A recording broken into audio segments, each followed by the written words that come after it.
Thanks, Erin. Now, if you meet someone for the first time, do you make up your mind about them pretty quickly? Apparently, it takes just seconds to size someone up. So we thought we'd find out what you should look for in the first 20 seconds of meeting someone. And here to take us through the telltale signs is human behaviour and body language expert, Louise Mahler. Welcome to the show. Welcome back, actually. It's the first time we met just a few minutes ago. You were saying that just 20 seconds you can size someone up. 20 seconds. Body language is enormously important, as in its vocal tone. The thing is that we all get a perception, and you can be 100% definite that your perception will match everybody else's. So, for instance, if I fold my arms, you'll say, oh, yes, she's defensive. The issue is, the reality is that maybe I'm cold. Maybe that's what I always do. Yeah. Maybe that's what my mother did. Maybe my elbow's sore. So you have to look a little bit deeper. There's perception and there's reality. All right, so let's check out some telltale signs now. We've got a graphic to show you. It's coming up now. Posture, you say, is very key to sizing someone up. In what way? What if you slumped over? I'm a bit of a slumper. Yeah, I'm a slumper. Well, it's, you know, laziness. We tend to slump. So what happens is, the reality is that maybe, you know, we have a sore back. But you're watching for the fact that people, if they come forward, sometimes that can be, it's aggression. It's aggression. We think we're powerful, but we're actually aggressive, and you can hear it in the voice. Oh, my God. You know? It's like sitting next to Pauline Hanson. Yeah. So people would normally think that someone who's slumped over has low self-esteem or whatever, but it can actually mean the opposite. It actually can mean aggression if we're coming forward. And we do that because it feels powerful. It actually isn't powerful, it's tight, it's squeezed. And the other thing that we do is we tend to stand on one leg and we think, yeah, that's comfortable. But the perception is that one leg is, I don't care, I don't want to be here. And actually the reality is one leg is you don't have your power. So if I'm lopsided, I'm going to use my upper body and I'm going to go for aggression again. You know, and right, so you're brilliant. You need to be powerful in yourself and up straight. So if you ever see a flamingo, look out. Yep. Gestures, what do you mean by that? Oh, well, didn't we just see tell us? the best example of gestures with Bishop Curry? Yes. So Bishop Curry, what he's doing, it's very Trump-like. The hands are out, the palms are out. He's showing us his palms, and they're wide, and they're held, and they're congruent. He's moving them all the time. And these are great things to do. But what we tend to do in Australia is we do what I call Tyrannosaurus Rex. So Tyrannosaurus Rex is where, you know, you talk from here, and it is closed, it's held. You can't breathe if you're doing Tyrannosaurus Rex, and so it's So I imagine that these sorts of gestures, like the Trump, like the Bishop, is that like, I'm an open book, I've got nothing to hide, I'm telling you the truth. Is that what that's absolutely? So the hands are, I have nothing to hide, no pennies in my fingers, and therefore that's trust. And what does the closed up thing mean? Is that just people who don't know what they're Well, doing? you're defending yourself. It's a defence. So we can, you know, do this and break our arms up like this, but they're actually out here. They come up. You will have seen Bishop Curry lifting his hands like this. Trust, love, warmth. And it's not original He said thought. love 48 times. 68, I think. 68. Fire was 48. Sorry. and you know, this is how Jesus is often depicted. So people who are open are open. Although, to be fair, he was nailed that way. Dude. And head movements is something else we need to watch as well, which we've been seeing a lot of as you've been. You're watching people's head movements. So people will jam their head if they get defensive and they can't turn their head. So I call that my Pauline Hanson. She jams her head. So you're watching for people to have a loose neck, which says, I'm very flexible and Loose open neck in my and thinking. loose skin. And you're also watching throwing head is like throwing the body, so that can be aggressive. Right. It's called a chook. Yes, and, that's and what I it's was thinking. it's what you know, who did that? Julia Gillard. Julia Gillard threw her head. And then we have the backwards nod. The backwards nod. Yeah, what does that mean? Well, it I'm could doing be, that again, now. it could be neck injury, it could be lots of things. But it's always seen as arrogance. Oh, I was just doing this, I was looking at you. Oh, it's definitely a neck injury. Every time. Oh, God. So when you analyse and you're looking at what is my perception, what could be the reality. And I find my life asking people, do you have a neck injury? Or are you left-handed? Or, you know, I'm trying to work out what's going on behind it so I can know whether I can trust my perception. The next three are eye contact, voice, and even breathing. So breathing. Breathing is the dead giveaway. Breathing is everything. The word psyche comes from psychein, to breathe.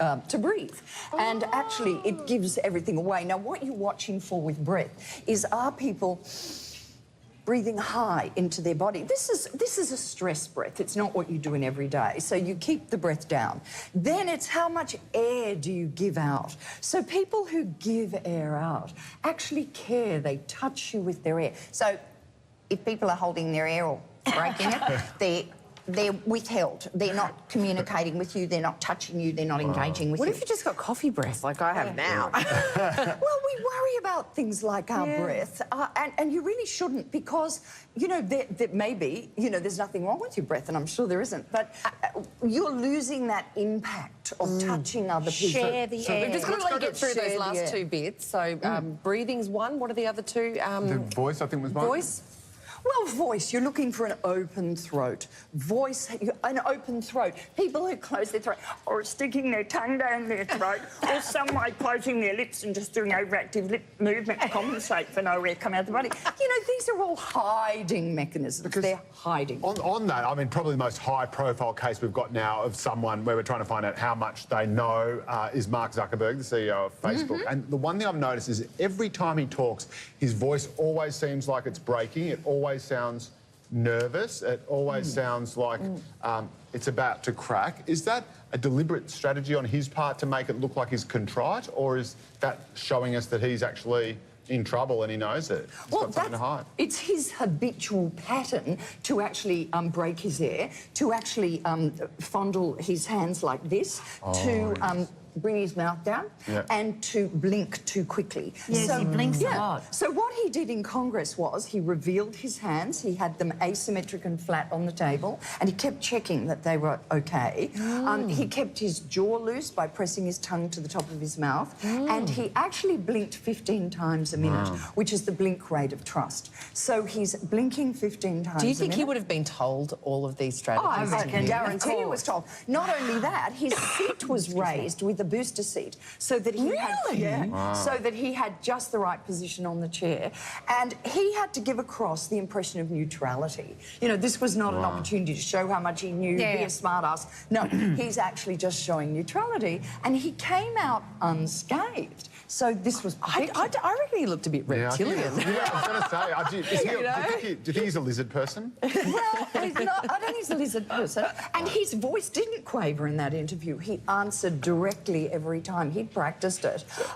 You know, my understanding is he has Asperger's or something like that. So, of course, he did it in a way, unlike a psychopath who could cover that and you wouldn't notice. He did it in a way that actually, you know, he looked a bit weird. Appreciate the importance of what we were doing, and for that, I apologise. What about Harry and Meghan? Did you spot anything there at the wedding? Oh, everything. It was love and joy.